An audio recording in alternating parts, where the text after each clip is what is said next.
Ready করেই রেখেছিল। তাই এখন আমি চিকেন কষাটাকেও বসিয়ে দেবো। তার জন্য এক্সট্রা যেগুলো জিনিস আমার দরকার সেগুলোকে আমি রেডি করে নিয়েছিলাম। আজকের আমাদের রাতের মেনু হচ্ছে পোলাও, তার সাথে চিকেন কষা।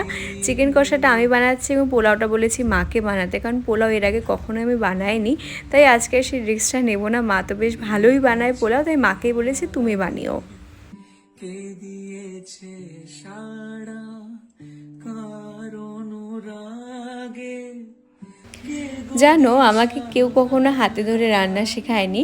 ছোটোবেলা থেকেই রান্না করার প্রতি আমার একটা আলাদা রকমের ভালোবাসা আছে। মানে মা যখন বাড়িতে থাকতো না, আমি আটা বের করে সেটাকে জল দিয়ে মেখে গুলি করে রুটিও বানিয়ে ফেলতাম। মানে এত ভালো লাগতো রান্না করতে।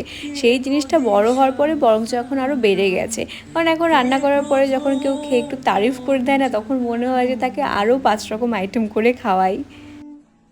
সুখে এসেছি তুমি